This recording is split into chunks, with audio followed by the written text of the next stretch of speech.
Licenia Espinel comparte un diálogo con el invitado. En Punto Noticias hablamos de...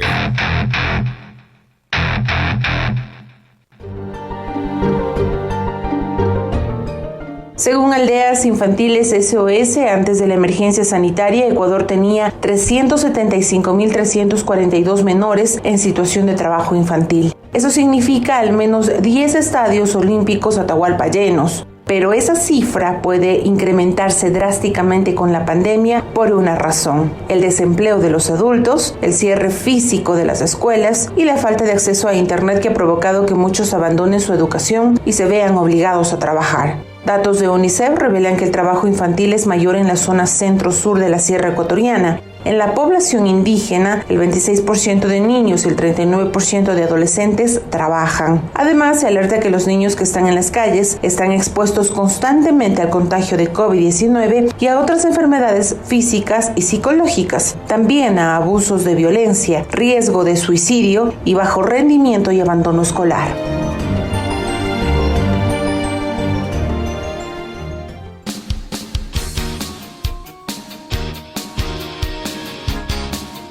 Con 36 minutos en Punto Noticias, primera emisión. Saludamos a Jonathan Báez, economista, experto en la materia, para conversar de varios aspectos del tema económico que atraviesa el país. Jonathan, buenos días, bienvenido. Cuéntenos, por favor, este estudio que usted ha realizado respecto al trabajo infantil, a este incremento del trabajo infantil en el país, que ya se venía registrando, pero que se ha agravado o que se ha disparado con ocasión de la pandemia que se vive a nivel internacional y sobre todo en nuestro país. Buenos días, bienvenido, cuéntenos por favor. Buenos días, estimada Licenia, gracias por el espacio, porque hay que decir muy claramente que no solamente existe un cerco mediático, ¿no?, sino un cerco de todos los espacios de debate, incluyendo la discusión de leyes, ¿no? Por ejemplo, tenemos un estudio de lo que se hizo en la Asamblea con los debates de la Ley de Ordenamiento de Finanzas Públicas, y veíamos que del total de expositores, el 62% pues tenía una agenda neoliberal. Entonces, esos son los personajes que se repiten en los medios de comunicación tradicionales, así que su trabajo es fundamental y admirable, sobre todo con el continuo acoso que tienen de parte del gobierno de Moreno. Ya adentrándonos en la temática, pues en la nota se decía cómo se sacó de parte de las Aldeas Infantiles una alerta de parte de lo que va a ocurrir con el tema del trabajo infantil. Sin embargo, esta es posicionada a partir de que la pandemia va a exacerbar, va a aumentar el trabajo infantil. Y esta no puede ser una frase más equivocada, pues es el gobierno de Moreno el responsable de la tasa más alta de trabajo infantil en 12 años, antes de la pandemia. En diciembre de 2019 ya se registraba esto, ¿no? Entonces, ese retroceso total, ¿no? Entonces, así lo demuestran las cifras de diciembre de 2019 del INE. Entonces, ahí básicamente lo que podemos ver es cómo en diciembre de 2019 la tasa de trabajo infantil llegaba al 8.3%. ¿Qué quiere decir esto? Que 8 de cada 100 niños trabajaban, ¿no? ¿Qué pasaba antes? ¿Qué pasaba cuando se recibió el gobierno? En diciembre de 2016 veíamos que la tasa era del 4.9% y la meta era bajarla al 2.3%. ¿Qué implica eso? Que en lugar de bajar la tasa, lo que hicieron es casi duplicarlo, ¿no? Debido a la serie de políticas que tomaron, a la serie de actividades, a la serie de decisiones que tomaron, despedir personas, reducir la inversión del Estado. Es decir, lo que configuraron fue todo un esquema para que antes de la pandemia ya exista un retroceso total de lo que tiene que ver con algo tan delicado como es el trabajo infantil.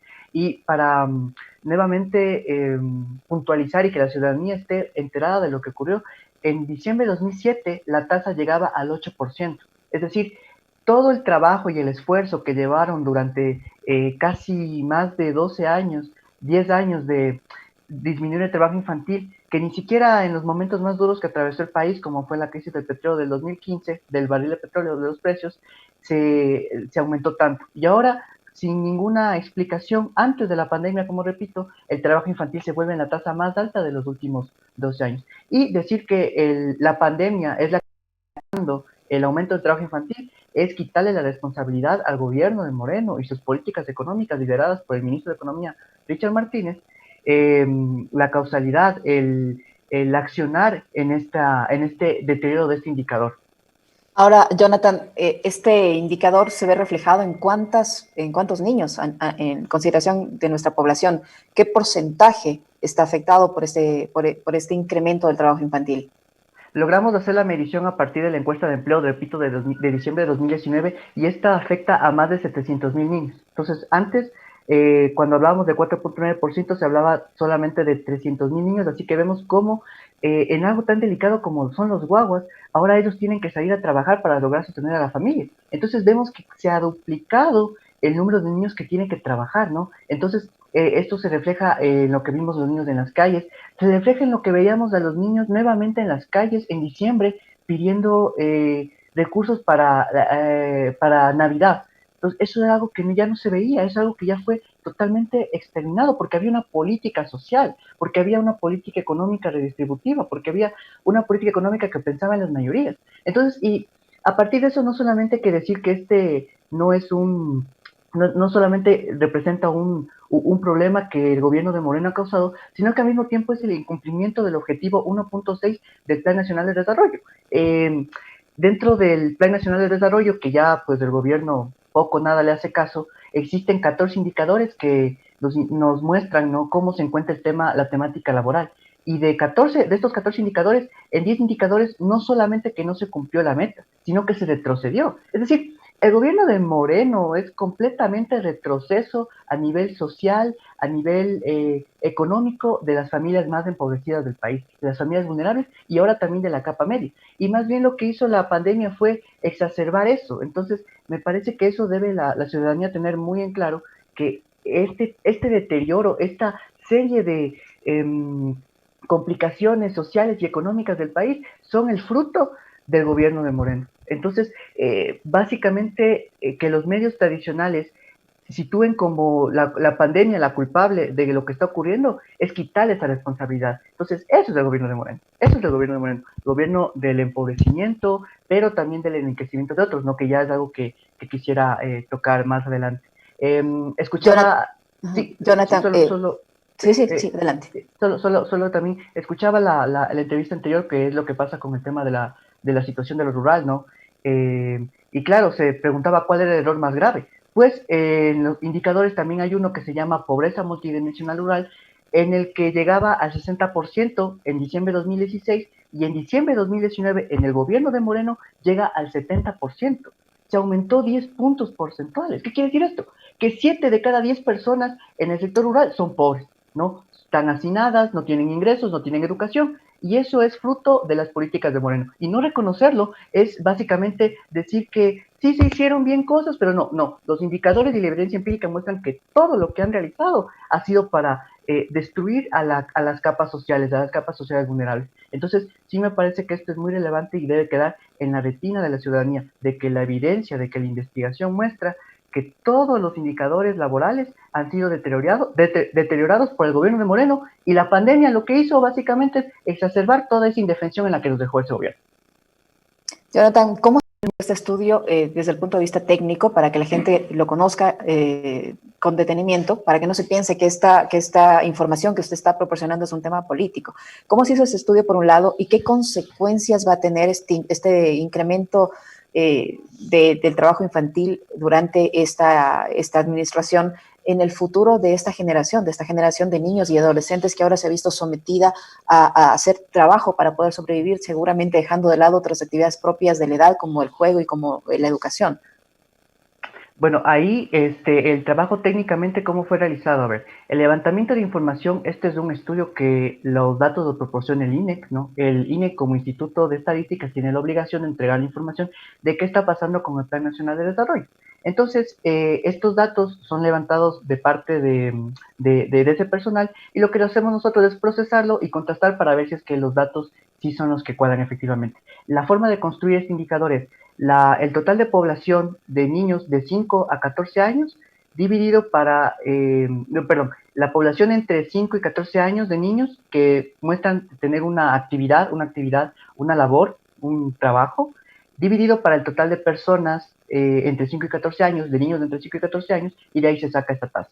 Entonces, como repito, la fuente es la Encuesta Nacional de Empleo y Desempleo del Ecuador, y eso es lo que nos muestra los datos. Entonces, si es que desean contrastarlo, la ciudadanía, que eso es lo que debemos hacer, y se debe transparentar la información, lo que debemos recurrir es a la página del INEC. Ahí ustedes se descargan el Excel, y ahí ustedes van a encontrar las cifras para que vean y contrasten cómo en un momento determinado el desempleo infantil, el trabajo infantil tenía una tasa del 8% y fue disminuyendo constantemente hasta ubicarse en un 3%, 3,5% en diciembre de 2015, ¿no? Cuando más complicado estaba el país, vemos que el desempleo, el trabajo infantil todavía seguía disminuyendo, es decir, se cuidaba las capas más vulnerables, pero en el gobierno de Moreno pues ocurrió otra cosa. Entonces, la misión de los estudios, como yo les repetía, este estudio surge a partir de que hay una nota de prensa en un grupo económico de comunicación que dice que el trabajo infantil va a aumentar por la pandemia, y no es cierto, aumenta por el manejo que se ha hecho de la política económica, y eso es lo que debe hacer la academia. La academia lo que debe mostrar es la verdad, lo que está ocurriendo en función de investigación, en función de datos, en función de tener argumentos que permitan mostrar lo que está ocurriendo en la sociedad. Entonces, esa es la función que tienen las universidades, que deberían tener. Entonces, a partir de eso es que surge esta investigación y esos son los elementos técnicos que se lo puede revisar. Entonces, para contrastar la información, ustedes pueden irse a la página del INE, descargar el Excel o comunicarse con nosotros les enviamos también, porque la información debe ser pública y transparente para todos. El Fondo Monetario Internacional calcula que Ecuador tendrá una caída del Producto Interno Bruto en alrededor del 10,9% en el 2020.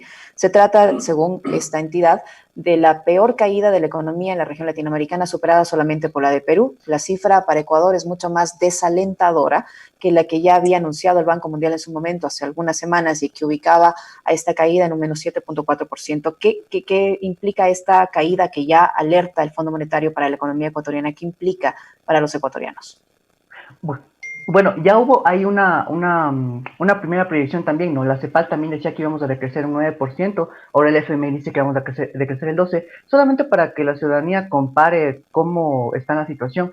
En el 99, entre el 99 y el 2000, la caída fue del 6,3%, cuando los grupos económicos financieros destruyeron la economía nacional, obligaron a migrar a una serie de personas, la caída fue brutal y el PIB disminuyó en un 6,3%. Ahora disminuimos en un 12% según el FMI. Sin embargo, esta ya era una previsión ciertamente predecible. ¿Por qué? El mismo FMI, las políticas económicas que tiene, lo que producen es una serie de restricciones, de shocks económicos y finalmente de decrecimiento. Entonces, más bien están mostrando el fruto de aplicar sus políticas económicas, ¿no? Las políticas de ajuste, como se le conoce. Me parece importante el tema del crecimiento económico, sin embargo, me parece qué pasa con otros indicadores, ¿no? Y la CEPAL recientemente publicó un estudio en el que se logran ver cuáles son los resultados de estos últimos tiempos, y ahí claramente se ve que la pobreza, el país es uno de los 5 países que más aumenta su pobreza. Eso implica que la pobreza va a crecer de un 25,7% a un 32%, ¿no? Es decir, 3 de cada 10 ecuatorianos va a ser pobre. En el 2020. Eso en las estimaciones, digamos que menos, porque hay otras consideraciones que dicen que puede ser hasta el 40%. Yo escuchaba hace unos días a Byron Villasís que decía que no se está tomando en cuenta el empobrecimiento que van a registrar las familias fruto de la pandemia, con los gastos mortuorios, con las enfermedades, los gastos médicos, etcétera, que cambia el estilo de vida de las personas y que este nivel de pobreza podría llegar incluso hasta el 40%. Totalmente, con las serie de restricciones que en este momento se da, aparte de la serie de endeudamiento, el que no se le pague a los servidores públicos también tiene que ver con esto, ¿no? Ya no se tiene ingresos para pagar y finalmente se termina endeudado, termina un ciclo de deuda, porque los intereses siguen corriendo, entonces eso termina siendo beneficioso para el sector financiero, pero termina siendo perjudicial para las poblaciones. Entonces, ese es el caso del empleo, por ejemplo. Pero también hay que ver qué pasa con el tema de la desigualdad, ¿no? La desigualdad también va a crecer en 7 puntos porcentuales. Entonces, eso va a ser dramático y vamos a volver a niveles de desigualdades de 2007. Pero nuevamente aquí repito, no se trata quieren atribuir esto a la pandemia, y no es la pandemia. La pandemia vino solamente a aumentar más el problema que ya teníamos aquí. Voy a poner un ejemplo así sencillo. Uruguay es uno de los países que mejor datos tiene de contagios de la nueva enfermedad, ¿no? ¿Por qué ocurrió esto? Porque hubo 15, 16 años del gobierno del Frente Amplio que logró fortalecer el sistema médico. Y después cuando llega un gobierno distinto, llega en marzo de 2020, así que no pudo hacer mayor modificación, por lo tanto tenía toda esa infraestructura que le permitió amortiguar ese golpe. ¿Qué pasó aquí? Aquí hubo una construcción de esto durante 10 años, pero aquí hubo el tiempo como para que destruyeran todo eso, y por eso es que hubo una desinversión en salud, hubo una desinversión en lo público, hubo despidos de personas. Tenemos un estudio que muestra cómo cuando la inversión disminuyó, pero cuando vemos la inversión en qué se invirtió, tienen como inversión despedir personas del sector público, en el sector salud. Entonces, ¿cómo puedes hacer la principal inversión? Entonces, todo ese desarme finalmente es lo que causó que la pandemia nos golpeara tan brutalmente como nos golpeó. Entonces, nuevamente aquí pasa lo mismo. El golpe económico, el shock económico es responsabilidad del gobierno, y la pandemia lo que hace es exacerbar esto. Entonces, querer decir o atribuir a la pandemia el problema es quitarle la responsabilidad al gobierno, que es el directamente responsable de cómo se está manejando cómo se manejó la crisis y de estos resultados tan nefastos, ¿no? En el que aumente la desigualdad. De ahí solamente ya, para cerrar esta intervención un poco larga, quisiera decir que, a ver, si es que toda la economía del país está mal, si es que todo el Ecuador está empobrecido, si es que todas las empresas están quebrando, nosotros nos preguntamos por qué los grupos económicos crecieron sostenidamente durante los últimos 3 años. Entonces, ha sido cuando más los activos, la riqueza de estos grupos económicos, de 270 grupos económicos que representan a 270 familias, crecieron hasta encontrarse en un sitial en que su riqueza representa 124 mil millones de dólares en 2019. Entonces, ahí claramente vemos que no es que todos estamos perdiendo ni todo el país está mal. Ha habido personajes que se han enriquecido y que están muy bien. El caso del sector financiero. ¿Cómo se explica eso, Jonathan? ¿Cómo explicarse que mientras un sector de la población está cayendo cada vez más en la pobreza, los pobres están cayendo en la indigencia, la clase media está entrando a la pobreza, se está desapareciendo en cierto sentido? ¿Cómo explicar que por otro lado estos grupos económicos sigan incrementando sus riquezas? Por las políticas económicas del gobierno, direccionadas totalmente a beneficiar a estos sectores, gobernando solamente para las élites económicas y perjudicando a las poblaciones de a pie, ¿no? ¿Cómo ocurre esto? ¿Qué pasó con la ley de fomento productivo? Lo que hizo fue hacer una remisión tributaria que benefició a estos grupos económicos en 987 millones, ¿no? Entonces, al verse beneficiados, pues tuvieron más ingresos, lograron fugar más capitales. Me olvidaba decirlo. En 2019 se registra la salida más alta de grupos económicos a paraísos fiscales por 685 millones de dólares, ¿no? En 2019. Cuando supuestamente no había dinero, no había recursos, pues vemos que fue cuando más sacaron recursos del país a paraísos fiscales.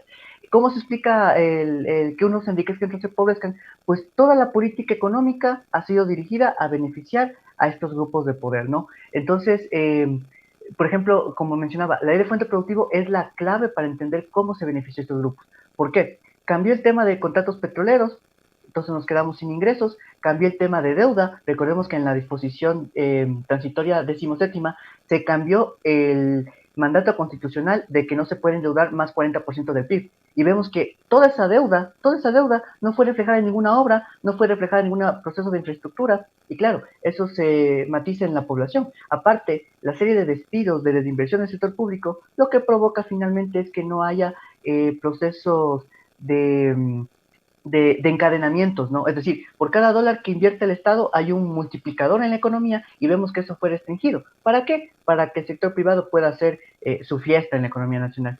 Aparte se hicieron una serie de medidas, como por ejemplo el tema de despidos, que lo que hace finalmente en la economía general es quitar posibles actores que generen una demanda que permite fortalecer a las empresas, ¿no? Es muy sencillo como esto.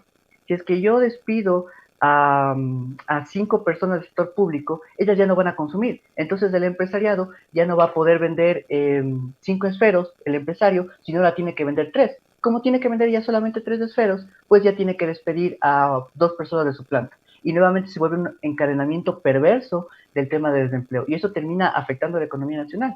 Entonces, ese es uno.